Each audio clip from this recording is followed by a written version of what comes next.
House of the Dead is a 2003 action horror movie directed by Uwe Boll. A group of friends travel to a remote island to party at the rave of the year. When they arrive, however, they find the island teeming with flesh-eating zombies. But before we get into this roller coaster of crap, I just want to ask if you could please hit that like button and subscribe to my channel. It would really help me out, so thanks. Also, there will be full spoilers ahead, but if that doesn't bother you, then grab your lychee flavoured popcorn and whip out your Mickey Mouse back scratcher as we dive into House of the Dead. So the movie begins with this fella I'm going to call Bane, because he looks nothing like the Batman villain, and he's sat on a monkey step gabbing on about folk being dead and that, before we cut to the opening credits, which is actually comprised of footage from the House of the Dead video game, but with a filter over it which makes me want to be sick. Also, this guy in the credits is called Max Wanko, which is absolutely going to be my porn star name. Then we're introduced to our cast in black and white freeze frames while Bane tells us who they are. But his narration's boring, so I'm going to do it instead. First up is Greg, the kind of guy who pisses in your drink on a night out when you're not looking. Simon, a physical manifestation of the word ponce. Cynthia, Greg's girlfriend who is less genuine than a knockoff Star Wars action figure. Karma, not really a name, but apparently it's a bitch. And finally, Alicia, whose top can barely contain dem Chebs, so I'm going to call her Chebs instead. So they're all on the way to the rave of the year apparently, which is on some remote island. But when they get to the dock, they hit a roadblock no one could have seen coming. Lots and lots of water. But then we actually see the rave, and I don't know about you, but this looks like the shittest rave I've ever seen. I mean, for goodness sake, it's in the middle of the day and absolutely no one is on drugs. Okay, maybe except this guy. Unbelievable. It's going on a weekend. You gotta come.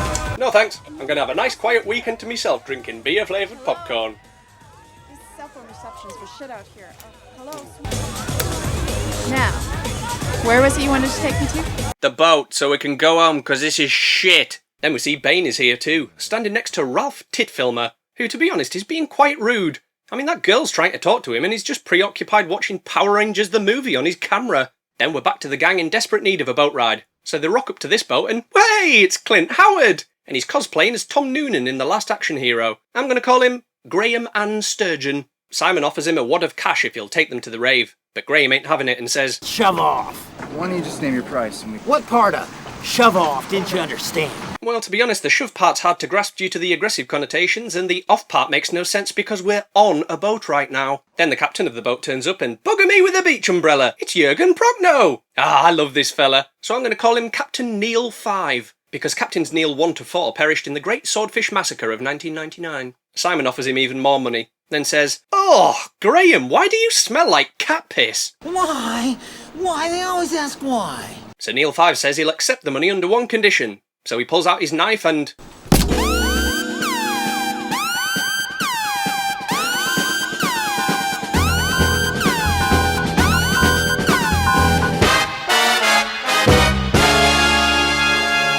he just cut me knob off! Why aren't you screaming then? Oh, I will. In time. So the gang get on the boat, but Graham protests their destination. I'm not going. I'm not going. Because I lost my legs there in a fishing accident and I swore I'd never go back. Graham, I can see your legs right there, huh? Damn it! I honestly thought that would work. Then just as they're about to set off, a vertically challenged police lady shows up and says, Neil, I know you don't have a licence for that hat, so get off that boat right now or I'll take away your floating licence as well. But Neil 5 is like, what are you gonna do? Arrest me when I get back? Oh, but please don't though, because that would really suck. And then they're off to Rave Island and beyond! Well, not actually beyond, just to the island. Then we see that lass I was on the phone to earlier, and she's gone for a swim while her fella has a nice little pass out on the beach. But when she gets out of the water, the fella's gone! But he's left his pant! Silly bugger, his bum'll get cold! So Lasso McPeach Clothes goes looking for him and stumbles upon a run-down house next to a graveyard and says, What is that? It's a run-down house next to a graveyard. Do not go inside it! Is that you, Matt? Matt? Yes, it's me, Matt. Why don't you come closer? Okay. A little closer. Okay. Closer. Ha ha ha! Joke's on you, bitch. We're actually zombies and lots of them. Num num num num num num num. Then, because the film wasn't bad enough already, we get a scene transition using footage from the video game, which is a creative decision on par with painting a portrait with your arse. Then we see Police Lady and her deputy are following Captain Neil 5's boat, and she says, Let's keep our distance and see where he's headed. See where he's headed? That massive fucking island in front of him might be a bit of a giveaway. So they arrive at the island and the gang head off to the rave while Captain Neil 5 and Graham do some illegal smuggling shit. And Graham says, Captain, seems like a storm's coming up. "Nope. My licked finger pointing up tells me you're full of shit, Graham." After some walking, the gang rock up to the rave to find there's no one around, and the place is looking a bit trashed. But being a bunch of cranium cavity cretins, none of them find this the slightest bit weird. Apart from Chebs, who picks up a bloody shirt and says, "I think something bad's happened here." Ooh, like what? well, there's only 3 possibilities, really. 1, mass alien abduction. 2, dinosaurs ate 'em. Or 3, every single person remembered they left the stove on at home. I reckon it was number 3, collective stove panic. Chebs, clearly being the voice of reason, says, Doesn't this bother any of you? We're on the island where the Rave of the Year is supposed to be happening, but it's completely deserted. Rave of the year. Then Simon says, Yeah, it worries me. It worries me they don't have any mixers. Simon cannot survive on butt alone. well, you're not the only one, pal. If I had nothing to drink but Budweiser, it'd drive me so mad I'd walk right up to the edge of a cliff and go, "Right! That's it! I've had enough! Here I come!" And I'd jump right into me car and drive to the shop to buy some beer that don't taste like piss. Why? What did you think I was going to say? Then we see Graham on the boat and he's got a secret compartment beneath the box of fish. Oh, aye, what you been sneaking under your fish, Graham, you sneaky little fucker? So he takes the crate onto shore and into the forest to hide it. But he hears something and says, Captain! Captain, is that you? Brains. Yes, it's me, Graham. Man, these humans are really gullible. Captain Neil 5 thinks Graham is taking too long, so he shouts, "Graham! Fuck's taking you so long, huh? I tell you, if I come over there and find you wanking in the bushes again, I'm gonna slap you with a salmon, then charge you full price for it. And you know they're not cheap, Graham, huh? Graham!" Back on land, Greg wants to play hide the penis with Cynthia, so the others go for a wander. But Greg has got the bladder of a diabetic dormouse, so he needs to go for a piss beforehand. While he's gone, however, Cynthia gets attacked by some groaning shadows. Meanwhile, Simon, Karma and Chebs find that old run-down house next to a graveyard and say, What the hell is it? "Honestly, is this some sort of alternate reality where nobody's seen a run-down house next to a graveyard before?" Anyway, Chebs is keen on checking it out, but Karma says, Didn't you ever watch Scooby-Doo? "I did, but I literally cannot stand talking animals, so I turned it off and put Homeward Bound on instead. And then I turned that off and put on Cats and Dogs, The Revenge of Kitty Galore, which I actually enjoyed a lot more than I should have." Then we see this patchwork-looking furthermucker skulking in the bushes, looking like the baddie from Punisher Warzone, only shitter. So the gang decide to go into the rundown house because the plot needs them to, and inside they find Bane and Ralph Titfilmer. Bane says to Chebs, "Didn't expect to see you here. How are the twins?" Massive. "But despite their weight issues, my nephews are fine, thanks. How's your knob?" "Still hard to open that door. I really need to replace that doorknob." Oh, and that chick with the US flag one piece is there too, looking patriotic as fuck. I'm going to call her Sparkles. So Titfilmer shows the gang a video of the least terrifying zombie attack of all time. So they decide to head back to the boat, and on the way, Bane asks a question about Simon. So Chebs tells him, He just so happens to be the biggest underwear model in America. "The biggest underwear model in America, my arse. He's not even 6 foot, for God's sake." On their way back, they stop to find Greg and Cynthia, but hear something coming from a knocked-over portaloo. So they turn it over and Greg falls out all covered in shit. But I do wonder, why the hell did he go for a piss in a gross portaloo instead of just pissing in the bushes? It's not like there was anyone around. But just as they're taking the piss out of Greg, zombie Cynthia shows up and breaks Titfilmer's neck. Because that's what zombies do, isn't it? Sod eating your flesh, breaking your neck is a higher priority for zombies apparently. Then just as she's about to attack the other, she gets shot and pulled backwards by a harness you can clearly see under her clothes. Really spectacular, spared no expense. Turns out it was that tiny police lady that shot her, who I'm going to call Officer Margaret the Tongue. Because rumour has it, she has a tongue. Anyway, she finishes Cynthia off with a shot to the noggin and says, What the hell was that thing? "You just shot a woman in front of her friends and then asked what was wrong with her? You're a maniac! A dangerous maniac!" Then Karma wins the Academy Award for Best Supporting Actress. Did you see her face? Oh my god! It's horrible! And Greg is stood next to her thinking, who are you even looking at? And I tell you, if that torch gets any closer to my face, I'm going to punch you in the tit. Back on the boat and Captain Neil 5 is stood out in the rain looking a bit confused, when suddenly the boat gets swarmed by zombies, this one of which I'm going to call Earl, who is easily identified as the pale, bloated zombie with the fishnet body. Let's count how many times Earl is killed, shall we?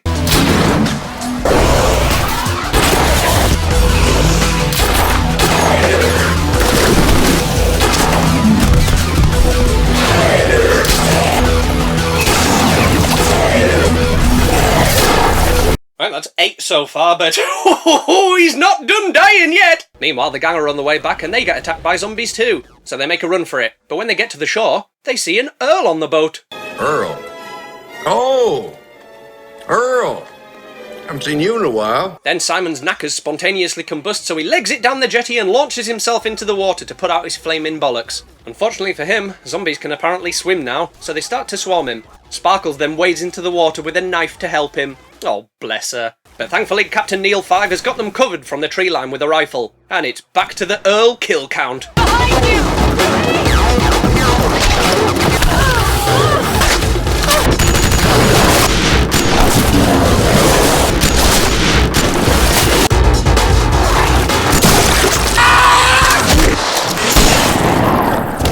And there we have it, a grand total of no less than 17 Earl kills! Really spectacular, spared no expense. After the chaos, Simon is giving this downed zombie a piece of his mind, but he gets too close and it spits acid in his face, because that's also something zombies can do now, with Simon saying, "No! Not my beautiful face! I'll never be able to model underwear again!" Officer Margaret then recruits Greg the Pong, and says they'll go and get her boat and come back for the rest of the gang. Then Neil 5 shares his knowledge about the island and we get a flashback where we see this evil Spanish fella has been held prisoner on a ship, but he kills the captain and then takes it over, and legend has it, he sailed the ship to this very island and enslaved the natives. Okay, but that doesn't explain why they're zombies. Why the zombies? On their way to her boat, Officer Margaret and Greg the Pong are trying to be as stealthy as possible as not to draw any attention to themselves. Oh my god, what? What is it? It cut me knob off! Obviously this attracts the zombies, so Greg runs off like a poo-covered pillock. Unlucky for him, the zombies are using strategically placed springboards to catch up with him, and he's soon surrounded. But then they think, ugh, I'm not gonna eat that. He stinks of shit. So they leave him be and Greg dies from embarrassment. Back to the others, and for some reason they decide that going to the rundown house next to the graveyard is a better option than just clearing out Neil's boat and leaving. So Captain Neil 5 cracks open one of his smuggling boxes, which is chocked to the brim with a variety of firearms. Officer Margaret comes back with the bad news about Greg, and says that a boat has been destroyed, which we don't actually see because low budget, I guess. Spared no expense. So they tool up and head for the House of the Dead like a bunch of idiots. Then we're treated to one of the greatest bad movie action scenes ever put to film. Absolutely everything about this is gloriously cheesy. The egregious slow motion, the over-stylized camera work, the way people's weapons change from shot to shot and never need to be reloaded, the bit where Chebs just casually jumps 5 feet off the ground. Oh, and the best of all is the music. It's pure gold. I am fury, bringer of the vengeance to the house of the dead. Cold relentless. I am fury, bringer of the vengeance. Will you hide or will you bear witness? Then it all culminates with Sparkles being mauled to death. Sad face. And then in one of the most bizarre creative decisions I've ever seen, Bane has a flashback of the entire action sequence we just watched, but in reverse and really fast. Essentially, it's the editor of the movie saying, "Here, have a free seizure on me." So shit is going south pretty quick as there seems to be an endless supply of zombies. Then Officer Margaret's deputy turns up all zombified and she calls his name. MacGyver's. Because one MacGyver just isn't enough. So she shoots him, but her and Bane find themselves trapped. Bane breaks open a window and climbs in, but when she follows, she gets grabbed by the zombies which proceed to chop her legs off, because again that's something zombies do now. Anyway, she dies because she's only 3 foot tall now, and the others regroup in the dining room. Oh, and Neil 5 got bit on the leg as well, so he's not going to last long either. Simon's almost given up hope too, and he says, Fucking elephant, man. I think you might be over-exaggerating a bit there, fella. I'm a freak. I belong in the fucking circus. I think whoever wrote this movie belongs in a circus. Half in a lion's mouth and half up an elephant's ass. Anyway, Neil says that he's going to hold the fort while the others look for a way out. So they go down into the basement and find ye olde science lab from hell. Looking at a zombie on the table, Cheb says, Why aren't these zombies alive like the other ones? Alive? Really? And also, you can see the tip of that person's nose through the bloody zombie mask. Spared no expense. Back upstairs and Captain Neil 5 hears something outside. So he opens the door to find Graham all like, Captain, there you are. I've been looking for you for ages. I got lost in the woods and I cut my cheek on a branch. I don't suppose you've got a spare cigar to take the edge off? Ah, well, it's your lucky day, fella, 'cause I've got a spare one right here, huh? Hold on a sec while I spark it up for you. Captain, that's not a cigar. Sure it is, huh? So, with the house compromised, everyone retreats into the basement and finds some barrels of gunpowder. Karma says, Well, it's a good thing we can use it, right? The only way we could use it is if we blew it up, and Nah, man, I'd sprinkle it over me fucking oatmeal and then microwave it. Obviously. Then the zombies start breaking in and one of them grabs Simon from behind. So he tells the others to leg it while he fires a slow-mo bullet into the gunpowder and boom! The house goes kablamo. And we see the front door get blown off. But I'm pretty sure we already saw it get blown in when Captain Neil 5 died. See? I knew it. So Karma, Chebs and Bane are in some sort of mine now, shooting zombies as they appear out of the walls. But Karma gets swarmed by the buggers and meets an anticlimactic demise. Then out of nowhere, Bane and Chebs get saved by Greg? Yep, 100% real Greg. Nothing odd about his sudden reappearance, or the fact that he's dressed like the baddie and using a sword. But then, surprise motherfuckers, it's me, the baddie! No! And he gets his zombie minions to hold Bane down on a table so he can tickle his ears or something. And Bane says, You created it all so you could be immortal. Why? To live forever. Very clever, but seriously though, why? So we get another flashback to the baddie discovering the key to immortality, and we see the townsfolk tried to hang him for being a mad bastard, but he didn't die, yeah. So they put him on a ship and... Hang on. If they couldn't kill him, why didn't they just do something like bury him in concrete? And he couldn't get out. Forever. Job done. Anyway, Bane and Chebs easily escape because the zombies are pathetically easy to overcome, and Chebs stabs the baddie with his own sword, which does fuck all because he's immortal. Then Bane finds a conveniently placed grenade and pulls the pin, leaving them with an explosive gift upon their departure. Then the baddie's house goes boom, but he's obviously not dead, is he? So he comes out and has a fight with the goodies and it's shot really badly. Then he manages to stab Chebs right in the middle of her Chebs! No! Leave them Chebs alone, you patchwork bastard! So Bane runs up to him and axes his head off, but his body's still going, and it grabs him like, I am headless, but I still get you! Thankfully, Chebs' breastplate is considerably thicker than average, so she's fine. And she stands up to give the baddie's head a proper good squash. And then he's like, Boy, do I regret being immortal now. Then this special team of specialists turns up and this phallus says the stupidest thing in the movie. Proceeding inside. Advise of any contact with reanimated Homo sapiens. That's the stupidest fucking thing I've ever heard. Anyway, they rescue Bane and Chebs and the guy asks Bane what his real name is. Rudolph. You got a last name? The Red-Nosed Reindeer. Man, your parents must have hated you. Then we get some final narration from Bane the Red-Nosed Rudolph. Is this the end? Or only the beginning? It's the end. Definitely the end. End of movie. Ah, man. House of the Dead, you magnificent disaster. This has got to be one of the best So Bad It's Good movies ever. It's just so bloody bizarre. From its insane editing to its ludicrous dialogue, all of it is just so hilariously bad that it's thoroughly entertaining. This is the sort of movie that is made to be watched with your mates in a big old box of beers. So, House of the Dead, what did you think of it? Did you like it? Did you love it? Let me know in the comments below, and if you could please hit that like button and subscribe to my channel, it would make me very happy. But above all else, thank you for watching. I am Fury.